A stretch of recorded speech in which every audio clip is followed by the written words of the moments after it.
Friends, welcome back to another video. My name is Emma Lefebvre, and today we are talking about the do's and don'ts of painting a landscape. So let's jump right in and start. Okay, so today we are talking about the do's and don'ts of painting a watercolor landscape.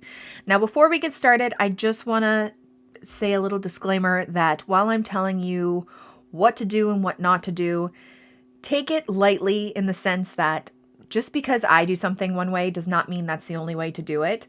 I'm simply giving you the tips on how I approach landscapes.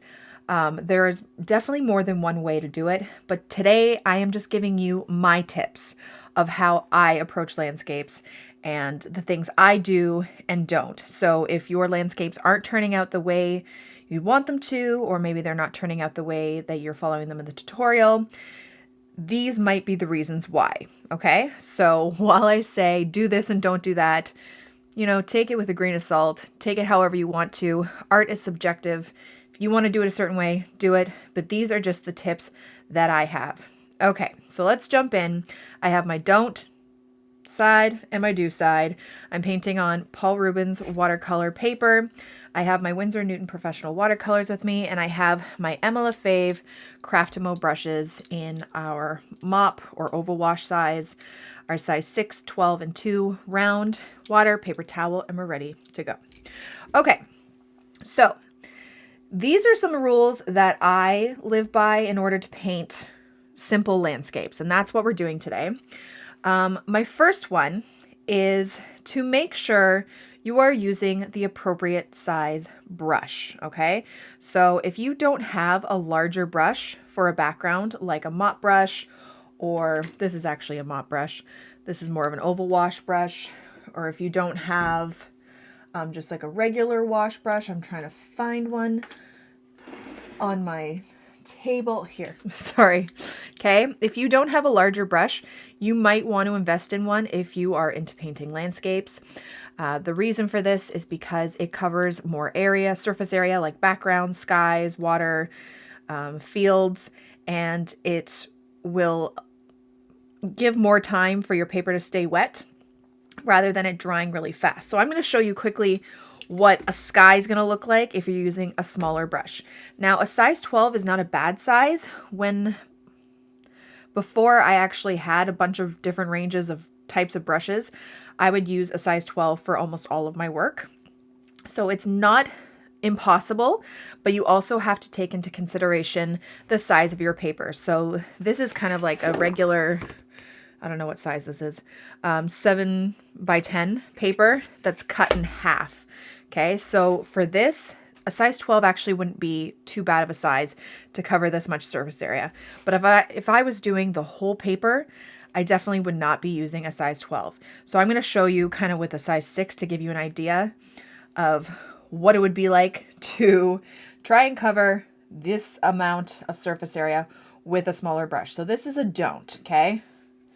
This is a don't. Don't use a small brush to cover surface area. Why? Okay, so like I said, it's going to take too long.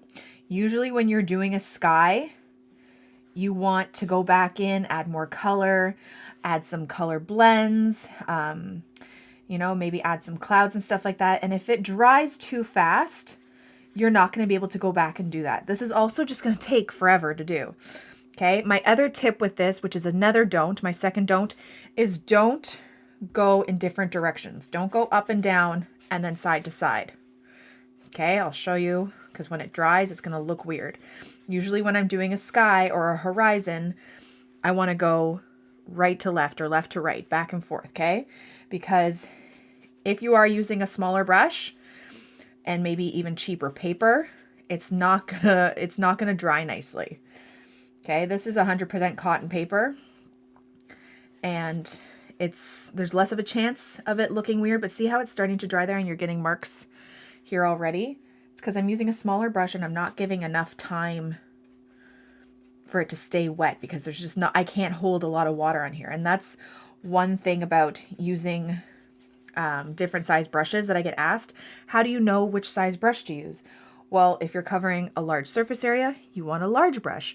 If you're covering a smaller surface area, you want a smaller brush. Okay, detail, use a detail brush. That's kind of how you know. So if I'm trying to cover this big area, I don't want to be using a small brush like this. So see how some of those strokes where I was going vertically, like they're showing. And then if you try and go back and forth, especially with the smaller brush, it's just going to be uneven. You're not going to get a good wash. It's going to be impossible. Okay. And see how it just doesn't blend very well? You get all these kind of marks and streaks in the background. And then when you go back in with more water to say a part that's already starting to dry, you're going to get weird blooms. If you want to do it more abstract, do it however you want. Like honestly, that's not a big deal, but you're going to see these kind of brush strokes because you're using that smaller brush. Okay, so that's a don't, is using a small brush for a large surface area, as well as going opposite, like different directions. Stick to left to right. So now I'm going to show you with a proper brush how it's supposed to look. So I'm going to use my mop brush just because this is on the bigger side and it just makes it super easy for blending. Okay, I'm going to go side to side. Use lots of water, not where it's like dripping everywhere. I'm using lots of water at the beginning because then I can move it down. Okay, but you're just going side to side. Also this way I can get a better gradient. So gradient from like a light to dark sky. Also see how long that took me? That took a while to do. This takes like no time. So I'm adding some darker color at the top and I'm just going side to side. Okay, I'm not going up and down, not doing anything weird. And this way I can do a nice gradual gradient sky from light to dark if I need to. I'm going to add a little bit of darker blue too to get it a little bit darker at the top.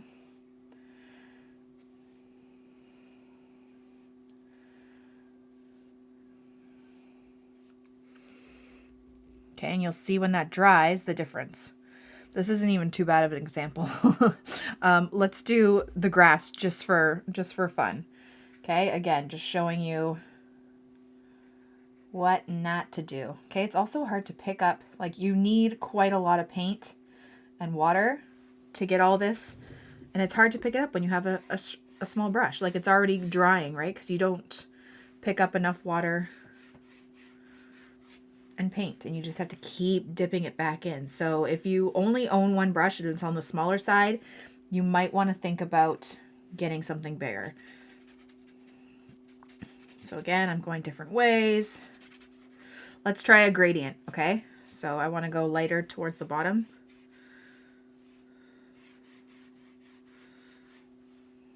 Okay. And then darker towards the top. I mean, obviously, I've been doing this for a while, so if I really needed to, I can make it work. Okay, we don't want to go up and down like this. We don't want to go sideways and all these different ways. Okay, again, that's not even that bad because I've been doing this for a long time. I have a lot of practice, but sometimes when I see people submit their work and they're saying, it's not working, why is it not working? And I ask what size brush they use. This is why. Okay, like already down here it started to dry. So when you go back in, it's gonna just create weird marks. All right, opposed to when you do it with a larger brush, so much easier. So if you want to get a good range of brushes, honestly, so my Craftimo brushes, the reason why I chose these sizes is because these are like my go-to sizes. This is what I feel like is all I need to work.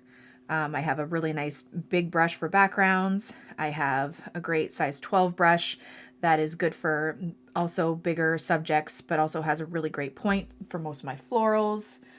And then I have some smaller detailed brushes. Those are like kind of like my go-to sizes, which is why we created it that way. So if you're wondering, my set from Craftimo, which is available again now, hopefully by the time you're watching this video, they're still available. You'll see those are my go-to sizes. So just looking at it, see the difference already? See the smoothness of the sky? The blends are really, really soft. And then here you get some patchy work. So that's kind of why you don't want to work with a smaller brush. and going in different directions. Okay, so now I'm gonna wait for this to dry before we move on to my next tip. Okay, so my next tips are for working on perspective. And this is a big thing, and a little tweak that you can make to your work that will really make it look a bit more, not necessarily realistic, but just it makes sense. So let's pretend there's a path here on our landscape. We'll make it like a dirt path, even though I've done the green already. I probably wouldn't have. I would have marked it out first, but I didn't know what I wanted to do next. Okay, so one thing I see is, so say there's like a winding road or a path or whatever, and people will, one, go straight down, okay, and two, they will make it the same size all the way across, okay, and it just kind of looks odd. And that's because there's no depth or perspective that you're kind of creating there. Okay, you want to act like this horizon line is far away, and it's not going to look like that, because if it was far away, this would be a lot more narrow, and then it would gradually kind of get bigger. Okay, so that's when it's really great to look at a reference photo as well. All right, so for example, I'll show you what you can do just to tweak it. So we want this to look like it's a lot further away. We're going to start off really, really small. Okay, and we're going to give it some movement maybe. Okay, and it's going to gradually get bigger. Again, this is not the greatest example because I probably would have marked it out a bit better.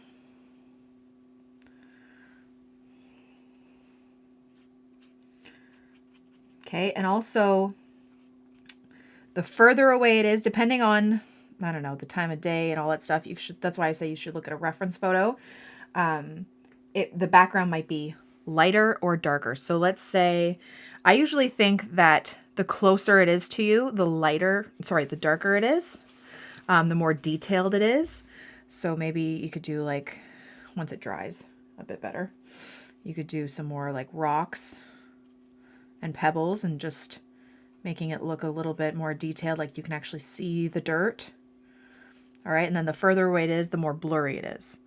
All right, so that's just a little thing that would help with perspective.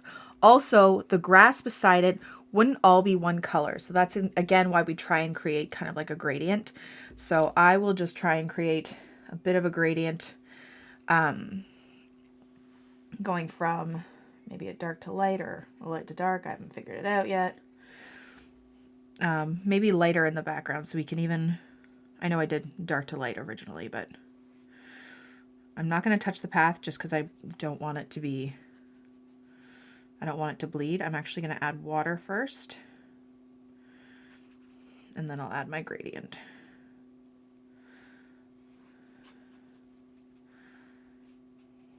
So actually, let's get some yellow.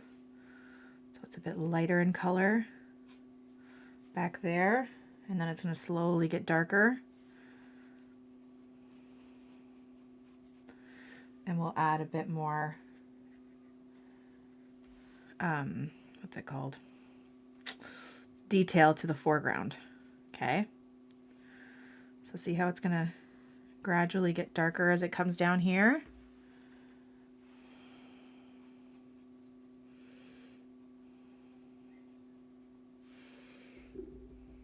And that just like totally changes it and helps create some depth, just a little bit more yellow.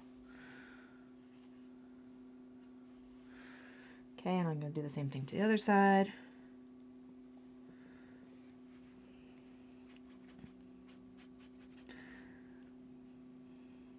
Now, the other thing I want you to think about too, which is another tip, do not start light to dark with any kind of painting.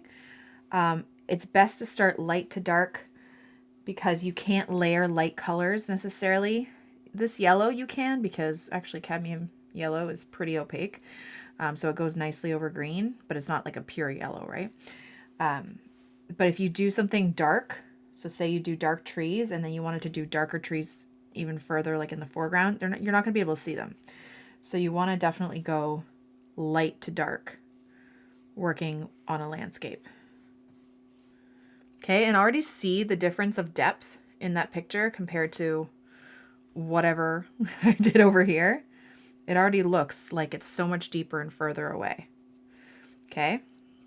Okay, so again, I'm going to let this dry and then I will show you a couple more things. Okay, now that it's dry, I can show you a couple more things with depth. Again, we want to create that depth. Let's do like a flower field, okay? So say we want to grab, should we do, we'll do yellow actually. Let's do some yellow flowers, okay? And what you don't want to do, again, is creating the same size from the background to the foreground. Okay, because with a perspective where you're going, you have a background and you have a foreground area, the size of the flowers or the things in the background would be very different from how they are in the foreground. So here I'm creating like a little sunflower field. I don't know, just blobs of yellow, okay? And they're all basically the same size, right? Looks kind of weird, looks really flat, doesn't really make sense. You know, you add a little bit of like stems and stuff to them. Okay, I'm obviously just not doing this great, but just trying to show you kind of what not to do. Okay, this doesn't make sense in a perspective stance where they're all the same size. Does not help create depth, makes it look flat. Okay, so what we want to do, like we did with our road, we want to have kind of like a small, like very small kind of blurry background, and then things get more detailed as they come closer. So you don't even have to make it detailed in the background. All you have to do is just like, honestly, just like, I don't want to go too crazy with this, but I wonder if I can flick. Okay, so we're reaching the foreground. Now I'm going to do like a few flowers that are maybe just a little bit more detailed. Okay. They don't have to be crazy detailed, but you want them to look a bit more like flowers. You're going to see more petal shapes. Okay, you're going to see maybe a stamen in the center. And that's just going to help it look like it's a flower field. Okay, they're getting gradually bigger as they come to the foreground. Oops, that's too big. It's all good. And I will make them a bit more detailed. If you also want to use like a different color, like pink or something like that, cadmium yellow is quite opaque. So I'm able to kind of go over this green. But if you wanted to make pink flowers, what I would do is also block out this area, maybe with some masking fluid, just to, because you can't do pink over green. It won't work unless you use gouache. That is the only kind of, or acrylic or whatever, the only exception to kind of making, going dark to light, so layering something that's lighter over something darker, is if it's an opaque paint, like gouache or acrylic or something, okay? And then while that's drying, let's do a little bit more detail, just like a couple more like darker rocks. Again, like I was saying, just to make it look like it's closer, so you're just going to have some,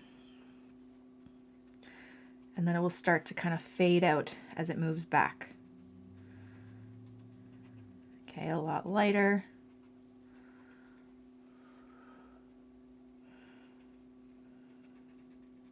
Like so.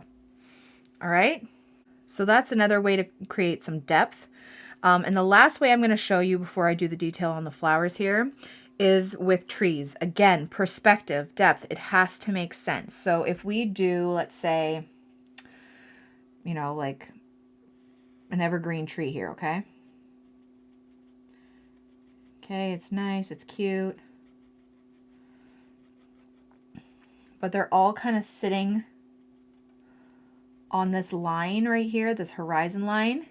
It may look a little weird, so you might want to have some, you know, further down, so that it doesn't look like they're sitting on the edge of the earth, you know what I mean? Also, difference in sizes. You're not going to put a smaller tree necessarily down here. Okay, the closer it is to the foreground, the bigger it's going to be. Like, this doesn't make sense, right? Again, I probably would have blocked this out if I knew what I was doing, or if I planned this painting ahead of time, which I didn't. Okay, so what I usually tend to do, again, because we're going by the rule of in this painting, if it's further away, it's lighter in color, and if it's closer up, it's darker. I would start off with a light wash to do the trees in the background and make them really small.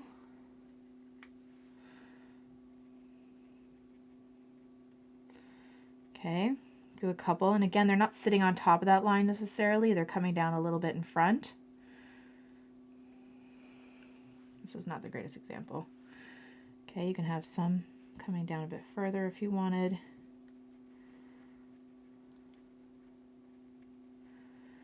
I don't want them too dark. And then say I wanted one that looked like it was even closer. I would bring it down further so it's in the foreground and it would be slightly bigger. Makes sense, right? Because it's in the foreground.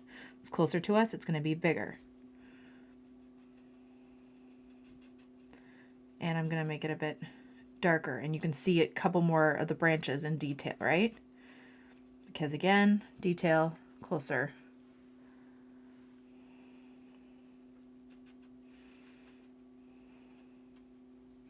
Okay, like that. Let's just make sure this is dry. Okay, again, like the yellow didn't show up too much. I would probably use some more like opaque, mix my yellow with some white if I wanted to. But hold on, let's do the center of these flowers. I'm just going to grab some brown. And you make them a bit more detailed, just so, especially the ones in the front, just so they look like flowers.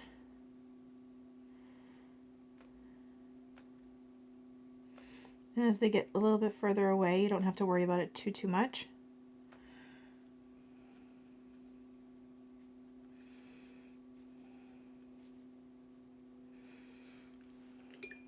Like that. I'm going to grab a little bit of green because you could actually see some of the stems on some of these. Right? And the further it is away, the lighter it's going to be and the smaller it's going to be. So I take off some of that pigment and I just...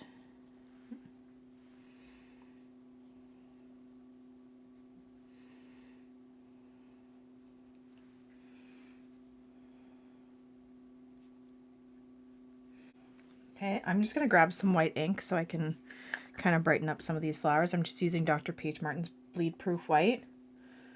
Just going to grab some, put it with some of my yellow.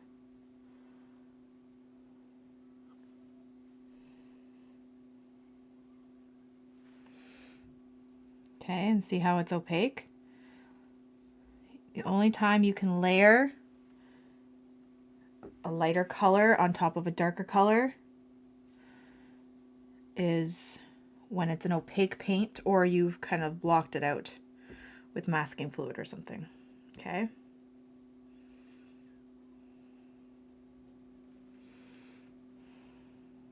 So there you go. There, I mean, these aren't great landscape paintings at all, just kind of off the top of my head, but those are some tips of the do's and don'ts of painting a landscape. So again, use a proper size brush, make sure it's big enough to cover a background, and make sure you are going the right or the same way. Usually if you're doing a horizon line or a sky, you're going left to right, so you don't want to be going up and down and using a small brush. Again, pick whether you want the background to be lighter and the foreground to be darker, or if it's, you know, darker in the background, whatever, but kind of stick to it so it's all light back here and it just gets darker and more detailed towards the front. Create some movement, and also for depth, the size of things, right? If it's further away, it's smaller, like these, and if it's closer, it is bigger. All right, so I hope those tips helped, and I hope you learned something today. Thank you guys so much for watching my video. I really hope you liked it, and I hope you learned something. Don't forget to subscribe to this channel and follow me on Instagram for even more. Have a great day, guys. Bye.